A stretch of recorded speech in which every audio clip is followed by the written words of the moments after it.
गौरक्षा नशा मुक्ति एवं स्वदेशी चेतना को जन जन तक पहुंचाने के उद्देश्य से एक महत्वपूर्ण विचार विमर्श प्रेस वार्ता का आयोजन किया गया।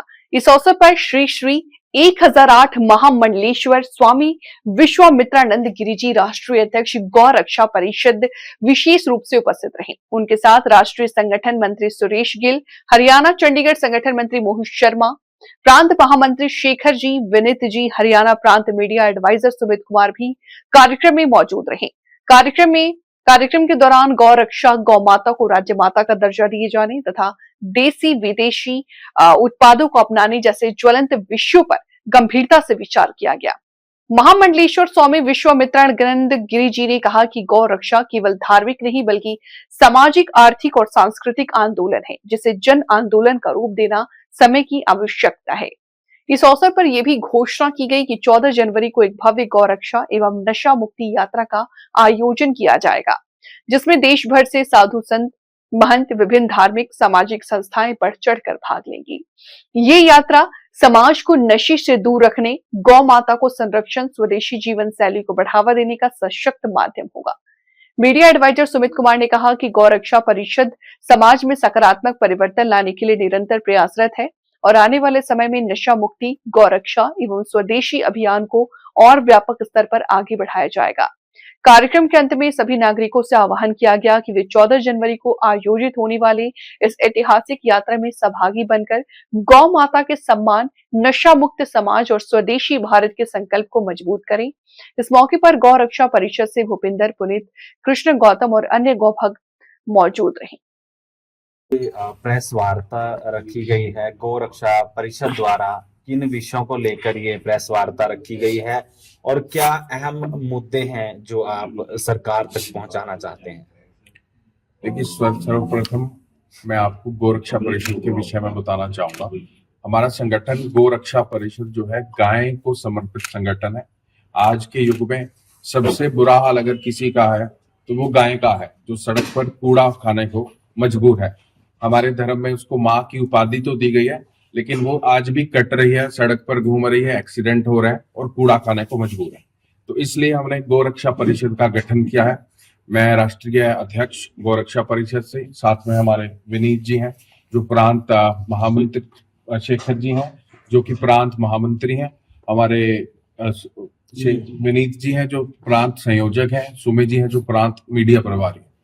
तो आज ये वार्ता इसलिए रखी गई है कि सबसे पहले तो हमारी एक ये निवेदन है सरकार से कि गौ माता को राज्य माता का दर्जा अति शीघ्र मिलना चाहिए, क्योंकि प्रदेश में भी भाजपा की सरकार है और केंद्र में भी भाजपा की सरकार है। तो अगर ये काम अभी नहीं हो पाया तो फिर कभी नहीं हो पाएगा। इसलिए पहला निवेदन तो मुख्यमंत्री जी से यही है कि गौ माता को राज्य माता का दर्जा जल्द से जल्द दिया जाए।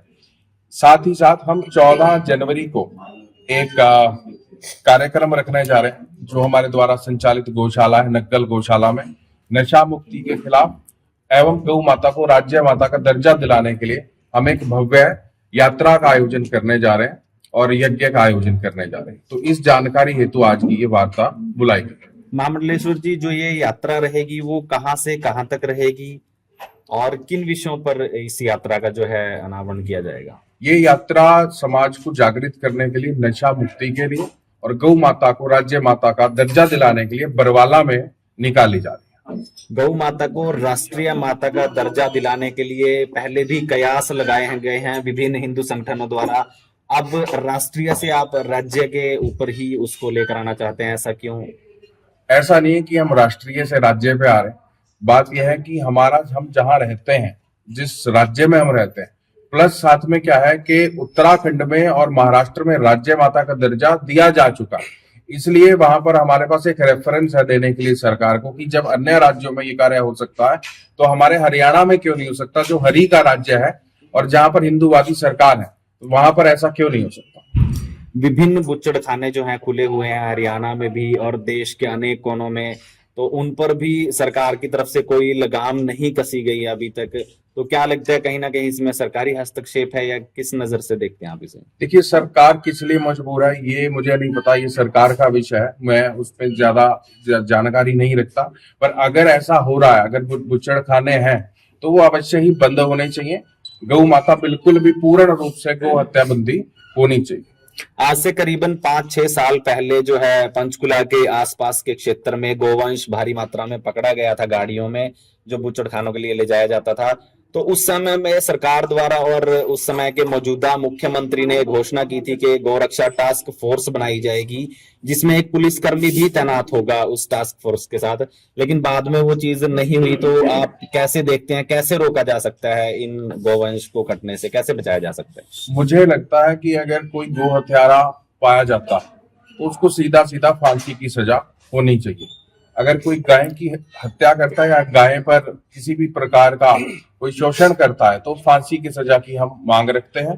पहले से बहुत सुधार आया, ऐसा नहीं है कि सुधार परिस्थिति सुधरी नहीं है, परिस्थिति बहुत हद तक सुधरी है प्रदेश में, लेकिन फिर भी जो होना चाहिए उसमें अभी कहीं ना कहीं कुछ अगर बात की जाए जिस तरह से गाय हैं वो सड़कों पे घूमती मिलती हैं और हरियाणा में गौ सेवा आयोग भी बना हुआ है, फिर भी और कई बहुत सारी गौशालाएं भी हैं, फिर भी उस तरह से मतलब गाय घूम रही हैं, उसको लेकर क्या कहना चाहेंगे? देखिए, प्रदेश में गौ सेवा आयोग है जो अच्छा कार्य कर रहा है। मुझे याद है क्योंकि हम स्वयं गौशाला चलाते हैं, तो कुछ समय पहले तक जो हमारे को ग्रांट मिलती थी वो केवल 4 रुपए मिलती थी प्रति गाय। आज वो ग्रांट बढ़कर 4 रुपए से 20 रुपए हो चुकी है, लेकिन जो गाय का एक्चुअल खर्च है वो 60 से 70 रुपए है। तो पहले से बहुत अधिक सुधार है, लेकिन बहुत कुछ करने की आवश्यकता भी है। महाराज जी, आपने बताया कि पहले 5 से 20 रुपए मिलते थे, पहले 4 रुपए मिलते थे, अब 20 रुपए मिलने लगे हैं, और आप बता रहे हैं कि खर्चा 70 रुपए है, तो कैसे चलेगा आप बताइए? तो यही तो चुनौती है हमारे सामने, गौशाला के सामने। अभी हमारे को समाज के सहयोग के साथ, सनातनियों के सहयोग के साथ ये कार्य हम आगे बढ़ा रहे हैं। तो पहले से बहुत अधिक सुधार हुआ है परिस्थिति में, हम केवल और केवल निंदा नहीं कर सकते। पहले से सुधार है, लेकिन बहुत कुछ होने की आवश्यकता है। आपने गौरक्षा परिषद संगठन क्या कर रहा है लोगों के लिए? गौरक्षा परिषद जो है वो अलग अलग तरीकों से कार्य कर रहा है। जैसे कि हमारे द्वारा एक गौ एम्बुलेंस चलाई गई है, जिसमें हम घायल गौ माताओं को, अगर कोई एक्सीडेंटल का हमारे पास फोन आता है तो वहां पर तुरंत जाकर हमारी एम्बुलेंस गायों को अपनी गौशाला में लाकर उनका उपचार करती है। साथ ही साथ हम समाज में जागृति फैलाने का कार्य भी कर रहे हैं। साथ ही साथ हम रात को टोल पर खड़े होकर हमारे जो गो कमांडो, जो हमारे वॉलंटियर्स हैं, हम उनको गो कमांडो की संज्ञा देते हैं। तो हम गो कमांडो तैयार कर रहे हैं। गो कमांडो वो जो गाय की रक्षा के लिए कमांडो की तरह, सैनिक की तरह रात भर खड़ा रहता है। तो वो जगह जगह पर नाके लगाकर रात को गाड़ियों की चेकिंग भी गौ रक्षा परिषद द्वारा की जा रही है। बात की जाए जिस तरह से लोग गायों को रखते हैं दूध के लिए, उसके बाद छोड़ देते हैं, उनकी वजह से कहीं ना कहीं एक्सीडेंट होते हैं, चाहे उसमें गाय हो चाहे फिर इंसान हो, दोनों ही घायल पाए होते हैं। देखो, गाय की जो रक्षा है वो केवल नारे से नहीं होगी, वो नीति से होगी। तो एक नीति बनाने की आवश्यकता है कि अगर गाय को रजिस्टर किया जाए और जो भी उसको छोड़ता है उसके ऊपर कानूनी कार्रवाई हो, कि अगर आपने दूध पीकर गाय को सड़क पर छोड़ दिया तो आप जो है आप फाइन भरें या आपके ऊपर कोई कानूनी कार्रवाई होनी चाहिए, कोई सजा होनी चाहिए। मान जी, जो मोनू मानेसर है वो गौ रक्षा में बहुत ज्यादा चर्चित नाम था, अब वो पीछे हटता जा रहा है क्योंकि उस पर 2-3 जगह से पर्चे जो है दर्ज हुए हैं। किस नजर से, कैसे देखते हैं सर? दुर्भाग्यपूर्ण है। मुझे लगता है कि जो गोरक्षा के कार्य के लिए आगे आ रहे हैं उनको प्रोत्साहन मिलना चाहिए, ना कि उनको उठाकर सलाखों के पीछे डाल देना चाहिए।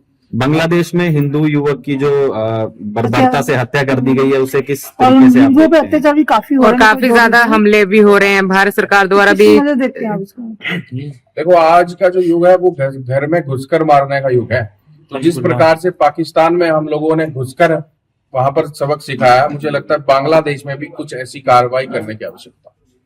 महाराज जी, 2014 के अंदर जो बूचड़खाने थे बहुत ही कम नामात्र थे, लेकिन 2014 के बाद बेशुमार सरकार ने लाइसेंस बांटे बूचड़खानों के लिए, इसके बारे में ऐसा डेटा मेरे पास नहीं है, पर अगर ऐसा है तो ये बहुत ही दुर्भाग्यपूर्ण है भारत के लिए। ये काला कलंक है भारत के लिए, क्योंकि ये देश हिंदुओं का देश है। और अगर हिंदुओं के देश में हिंदुओं की माँ को इस तरह से काटा जाए, उसका कत्लेआम हो, तो ये हिंदुओं के लिए शर्म की बात है, मरने तक की बात। महाराज जी, देखा गया कि सड़कों पर गौवंश है आपको हर जगह नजर आ जाएगा, कूड़ों के ढेर में हर जगह। तो इसके लिए जबकि कहा भी गया कि हर गौशाला को कुछ गौवंश अडॉप्ट कर लेना चाहिए, लेकिन उसके बावजूद भी अगर दुर्घटनाओं का कारण भी हम मानते हैं कहीं ना कहीं होता है, और कूड़े करकट जहां भी होते हैं वहां नजर आता है, तो उसके लिए क्या देखते क्या करना चाहिए इसके लिए? देखिए, मुख्यमंत्री ने अभी एक अभियान चलाया कि गौशालाओं में सारे गोवंश को ले जाया जाए। डीसी लेवल पर सभी गौशालाओं की मीटिंग बुलाई गई। गौशालाओं से आप निवेदन किया गया कि आप गौशालाओं में गोवंश को लीजिए, लेकिन गौशाला की भी एक कैपेसिटी है, उसकी खिलाने की भी एक कैपेसिटी है, जगह की भी, स्थान की भी एक कैपेसिटी है। तो जितना गोवंश इस समय सड़क पर है उससे कैपेसिटी उससे कहीं ज्यादा कम है।